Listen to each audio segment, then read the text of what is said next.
ସ୍ନାନ କେତେବେଳେ କରିବ? ଥଣ୍ଡା ଜଳରେ ଯେ ସ୍ନାନ କରେ, ସର୍ବରୋଗ ଯାଏ ଶରୀରରୁ ଦୂରେ। ପ୍ରବାହିତ ନଦୀ ଝରଣା ଜଳେ ପ୍ରାତଃ ସ୍ନାନ ଯେ ସର୍ବଦା କରେ, ତା ଦେହ ଟାଣୁଆ ରହି ସଦା, ରୋଗ ଆକ୍ରମଣ ନ କରେ କଦା।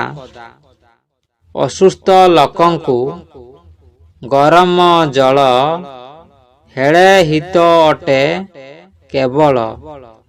ସ୍ନାନ କୋପଜନ ପାଇଁ ସର୍ବଦା ଲୋଡ଼ା, ପ୍ରୟୋଗ କରିବ ଦେହକୁ ଥୋଡ଼ା। ବେଶୀ ବେମାରୀକୁ ସ୍ନାନ, ଦେହ ପୋଛ ପାଣି ବୁଡ଼ଇ ଜାଣ। ସକାଳ ସ୍ନାନ ନ ଯାଏ ତାର, ଶୌଚ ଶେଷେ ଅଣ୍ଟା ସ୍ନାନ କରେ। ପୋଖରୀ ସୁବିଧା ନଥାଏ ଯାର, କୂପ ପାଣି ନେଇ ସ୍ନାନ କର। ଆଗ ଢାଳି ହେବ ମଥାରେ, ପରେ ଦେହକୁ ଧୋଇବ ତାପରେ ଧୀରେ।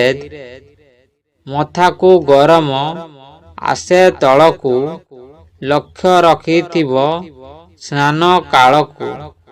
ନିୟମ ବିଧିରେ କରିଲେ ସ୍ନାନ ହେବ ନାହିଁ କେବେ, ତା ସ୍ୱାସ୍ଥ୍ୟ ଭଗ୍ନ।